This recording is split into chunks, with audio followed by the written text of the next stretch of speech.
GoToWhitney.com. All right, so we are here in Atlantic City with Waah Dean. Now we are here with the Ruff Ryders Reunion Tour. What made you decide to do a stop in Atlantic City? It was the first stop. You Okay. know, Live Nation set it up. They set up the routing, and we showed up. And now I know you're working with a lot of indie artists, and they're opening the show. Can you tell us about the response that you're getting from the artists that you've signed?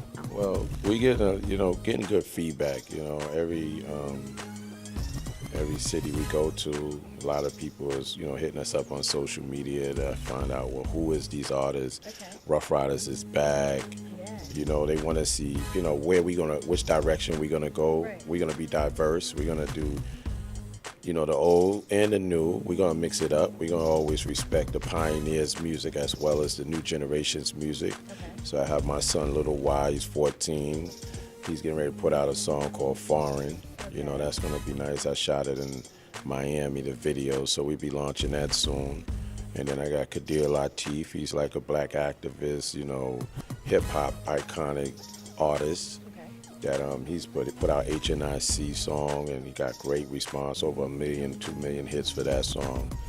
And I had a guy out of Canada called Drew James, and he's got a song called Ice-T, and he's getting a lot of streams on that. So we looking for this tour to build the momentum with us to help develop the new artists, and just put out good music and keep it moving. Yeah, I mean, the fans seem to love it. But if someone is an artist, how are you finding them? How do you find talent? How can someone be a part of your label? Well, basically what we do is we got a Ruff Ryders We Are the Street showcase program. Okay. And when we come to your city, we're going to be doing showcases in the community center or boys and girls clubs in your community. Okay. So that's how we're going to discover the next hottest artists. And then basically we're going to put together We Are the Streets Volume 1 compilation. And then we're going to put out all their music and then let them, promote them part of the whole tour. That's cool. Did you do that yet in Atlantic City? Atlantic City just started. Yeah, We're okay. promoting right now. Let's do it. All right. So you were at the Boys and Girls Club. They were hugely affected by Hurricane Sandy, and they're looking to raise funds. Boys and Girls Club is an integral part of our area here, and you were there and you were helping them. What do you plan on doing to help Atlantic City and the Boys and Girls Club? Well, basically, we had our first meeting this morning, and they they opening up another Boys and Girls Club here in Atlantic City, and we're going to be part of that launch. So we want to implement our programs, the Ruff Ryders workshop programs, entrepreneur programs, be your own CEO, control your own destiny programs, your Ruff Ryder radio stations, and so on and so forth, and the Ruff Ryders recording studios in these locations. And so Live Nation has been collaborating with us with the Boys and Girls Club. So we're going to have a trio going on, and then we're going to empower our relationships and bringing them into these communities so that we can be a resource to the community. That's amazing. I mean, we need that. We need to have good mentors, and especially at Boys and Girls Club. And there's so much talent here, but people can't. It's a lot of talent. Yeah, I know. Yesterday, I got swarmed. I came to the talent show late, but my brothers was on time. And it was crazy. I was like, I got the mic, and I was like, oh, okay, well, I'm late. I heard you, and I heard you, but how many more artists is in here? They said, oh, raise your hand. Yeah. They raised their hand. I said, all right, come up. We're gonna do a cipher. Yeah. And it's like the whole room show was artists, and it was pretty cool. So it went well. I enjoyed it. I had a lot of fun, with those guys last night. You have a lot of artists are here. We have DMX, we have Fat Joe. You got them all. You got Ashanti, DMX, you got the LOX. Yeah. You got Swiss didn't come, but he might show up. So tell me about the Ruff Ryders. Tell us about how you came up with the bikers and how you wanted that to promote your concerts, and now it's a thing. I mean, you have chapters all across the country. Oh, well, the chapters started when we first started the record company. We started the chapters as a street team. So they basically used to promote all the DMX records, and we had stunt teams first. So our stunters was our promoters. So they go and stunt every city to promote, and they wear the outfit, and they go and take everybody's girls and just have fun. That's cool. Right? And then it got so big that we had to open up chapters. So then we started to open up chapters, and then we started Chicago, LA, Atlanta, then it just throws a domino effect. Now we 300, 400, 500 chapters worldwide in six regions. That's amazing. So what about your artists? What's one thing you love about them? What's one thing you love about DMX? What do you love about Eve? What do you love about some of your artists? What I love about my artists is they true to themselves. Yeah. And they, they 20 years later, they still relevant. Mm-hmm. That's kind of hard to get artists to be able to still be relevant on some level. Yeah. Still making money, still maintaining themselves, taking care of their families, and living a dream. It's very important, to see them be able to take care of themselves and their family. That's important to us. How do you see the music industry change over these 20 years? I mean, now we have social media, people are streaming online. We didn't have that back in the day. It was all word of mouth. Yeah. So the hustle is a little bit different now. Do you find that it's easier now to promote music, or was it easier back in the day? Yeah, it's easy. I mean, back in the day, it was more organic. You had to get more in tune. You had to be in people's face. You had to make me believe who you were.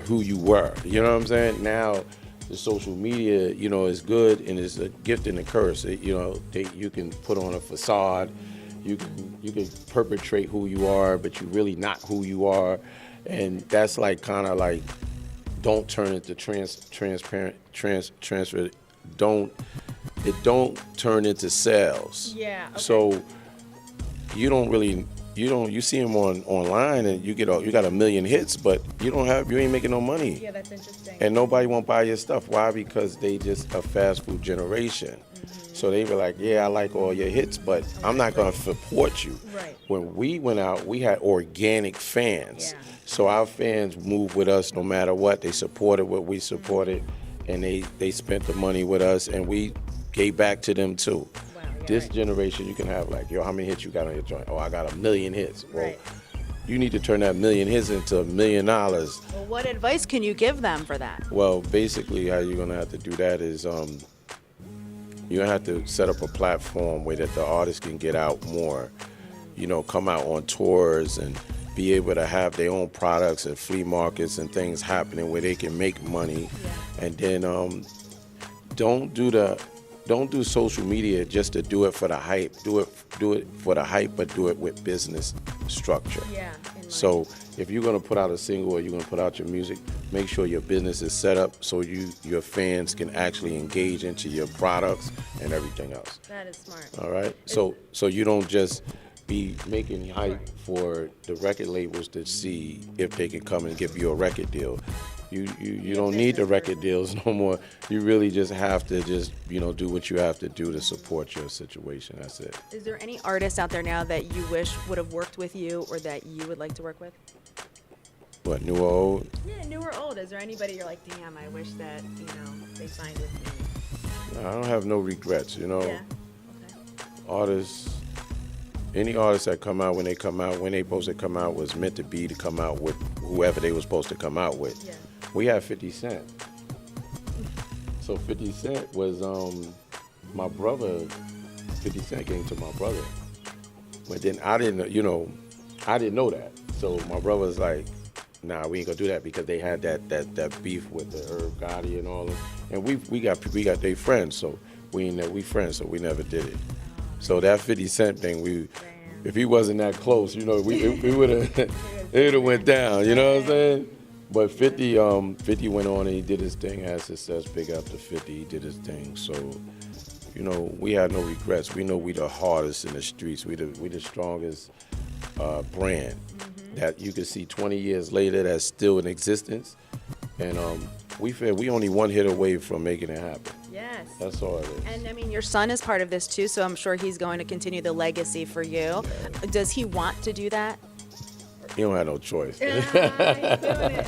No, but he has a choice. Basically, I had a big problem with my pops and all of them about him doing rap and stuff like that. I started him at 4 years old. So I never put him in the booth. He'd always been around, and then his school had a challenge called Wow. And then he said, I want to write a rap song called Wow. And then they put him in the studio, and he wrote the song with a friend. And then they went in there and laid it, and he came in number one in his region. Okay. So I said, okay, well, we might as well start the process. So I just made a studio available. So my pops is, we entrepreneurs, they businessmen, serious businessmen. So they like, you can't just try to pimp them out on no rap shit, you know what I'm saying? So long story short, he, years went by and he just stuck with it. And I told him, look, he's still here. I can't make him 14 years later or 10 years later. He's still doing it. Yeah. So he loves it. He has a passion for it, but he's still in development. Now, what about you? Let's talk about you for just a minute. Do you have any fun hidden talents or some fun story that you could tell people that we might not know? Wow. Talent? I like swimming, you know what I'm saying? I swim for meditation now, before, I was, over aggressive in situations because I was passionate, or I am passionate about anything I do. But before was like I used to raise a lot of pit bulls. Okay. So I was in a pit bull world, and they beautiful dogs, right? So. Did you raise them right? I raised them good, so Yeah. I'm down to one. I had 80. Shut up. Yeah, that's something different. Wow. Okay. I used to buy houses for pits Oh, okay. to take care of them because nobody else would. Aw, well, that's good. I have You're fun a with good it. guy. You know what I'm saying? Now only down to one. Okay, fine. All right. What's his name? Strike. All right, Strike. Well, shout out to Strike, right? Yes. Cool. Do you have any dogs? No, my dog died of cancer, and then it just my yeah. lifestyle's crazy, so. So I appreciate you for having this. Anything else you want to know? Well, I would like. That's what I was going to say. Is there anything we didn't touch on that what I wanted to know, which I'm sure people have asked you before, is what was the turning point in your career, like when you knew you were a success, when you're like, wow, I made it big. I didn't really have the time to sit back and reflect that when I was doing it. So it was like once we started, it was just all work. Yeah. So we never really had a chance to really reflect on, we made it. Because it just was like all new to us and we was just working. So our thing was work hard. At work I just have to be real good and you just have to have great people around you. Of course, right. But we recognized maybe 20 years later. Yeah, 20 years later, like right now, people would tell us stuff like that. But when we was doing it, we was like, we blacked out. It was over. Yeah. We didn't know, we couldn't even see you. We was just like, okay, what do you gotta do? All right, next, and then we was just working. Yeah. That's And cool, you though. know how that goes. I know. Well, what we did was different. We did a lot of strange things that people say, well, me and my brother and my sister branded everybody else but wouldn't brand ourselves. Okay. So we was like, Putting it- why brand us? So we CEOs and most people will be like, well, you should be like Puffy, or you should be like all these other CEOs that's promoting themselves. And it wasn't about us, really. We promoted the R, and the R was a reflection of you.